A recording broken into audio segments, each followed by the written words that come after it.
Slaughter in the Groves is a feature film for Season 1 of Final Girl where you'll be fighting against Inkanyamba the Avenger in the Sacred Groves. In this scenario, you'll have to take down Inkanyamba while also managing 2 new Wrath tracks. Killer Wrath will increase throughout the game, and when unleashed, it'll possibly heal the killer, increase the horror level, or add extra attacks among other things. Divine Wrath is similar but will increase based on the number of victims in the sacred spaces around Sacred Groves. When Divine Wrath is unleashed, you'll usually lose time, increase horror, or discard action cards. But don't worry, there's a new Atonement Action that can help you manage the Wrath if you're lucky. In this video, I'll go over the special rules for Inkanyamba and Sacred Groves and clarify some commonly misplayed rules and cards. If you want a general overview of how to play Final Girl, then check out my rules video before you watch this one. Set up the killer board as normal, but add the Killer Wrath card next to it with a tracking marker on level 2. Note that I'll be calling Inkanyamba Inky for the rest of the video to make it easier. Similarly, set up the Sacred Groves location as normal and add the Divine Wrath card next to the board with a tracking marker on level 2. Then add the Sacred Groves Bloodlust track to the right of the killer's board and line it up with the bottom like this. Set the Sacred Groves finale token aside for later and add the 2 new atonement cards to the action tableau. If you play Inky with a different location or Sacred Groves with a different killer, you'll still include the atonement cards to help you manage the corresponding Wrath. Inky's Killer Wrath track is denoted by a red lightning bolt symbol. When you are instructed to increase or decrease Killer Wrath, simply move the tracking marker up or down by that many spaces, but do not do the effect yet. When Killer Wrath is unleashed, like on this tarot card, then you check the current level on the Killer Wrath card and apply the effects from left to right. For example, on level 5, you'll increase the horror level by 2, and on level 7, Inky will heal 1 heart,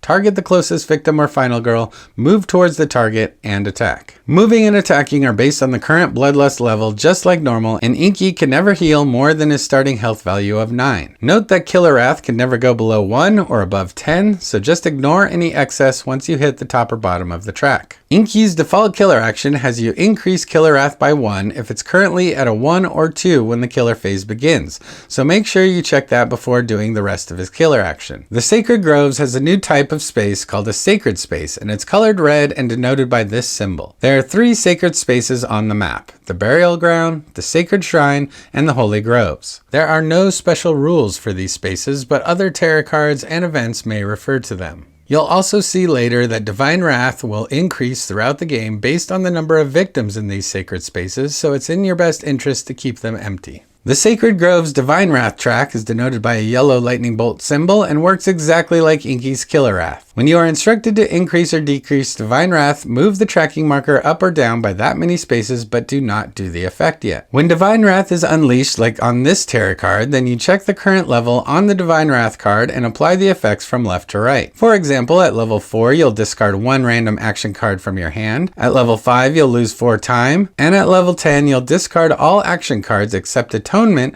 and decrease Divine Wrath by the number of cards discarded. So if we had 3 cards in our hand, we would discard them and reduce Divine Wrath by 3. Divine Wrath also can't go below 1 or above 10, just like Killer Wrath. The Sacred Groves Bloodlust track adds extra effects to the killer's Bloodlust track. Whenever Bloodlust increases, you first apply any effects from the killer and then also apply any effects from the Sacred Groves track. The first effect will increase Divine Wrath by the number of victims located in sacred spaces on the map. So if there's 2 victims in each sacred space for a total of 6, then you'll increase Divine Wrath by 6 when you reach that level on the Bloodlust track. With 2 Wrath tracks increasing throughout the game, you're going to need some way of reducing them, and that's where the new Atonement Action comes in. There are 2 copies of Atonement that start in the action tableau and they cost 2 time to purchase. Unlike other action cards, the Atonement Action has a line for 3 successes. If you get 3 successes, you can decrease either Killer Wrath or Divine Wrath all the way down to 1, but you can't do it on both tracks. 2 successes lets you decrease 1 of the Wrath tracks by half rounded up. 1 success lets you decrease 1 of the Wrath tracks by 1, and a fail increases the horror level by 1 and you lose 2 time. Sacred Groves also comes with a special finale token that is added to the killer's finale as soon as it's revealed. From that point forward, you'll perform the killer's finale action like normal during the killer phase and then also unleash Divine Wrath and increase it by 1. You better hurry up and finish that killer off. So that's all the rules for Inkanyamba and the Sacred Groves, so now I'm going to go over some frequently misplayed rules and cards. First is the tarot card Wrath of Blood, which instructs you to increase Killer Wrath equal to the current Bloodlust level. The Bloodlust track isn't labeled, but it starts at level 0. This is level 1.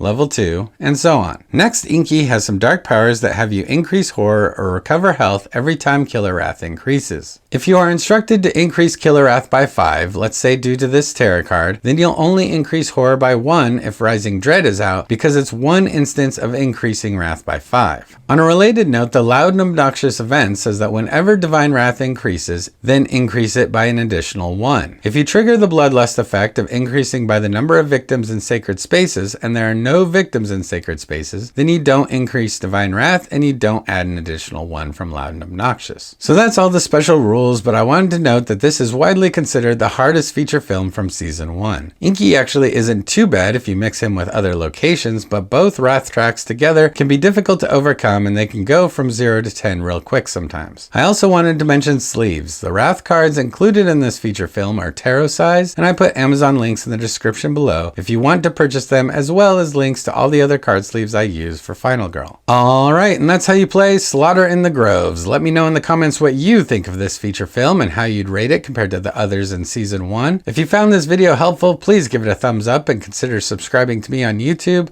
If you want to check out more of my videos, then click the links on the screen, and maybe you'll find a new game to play. And with that, Michael Skeleton is out.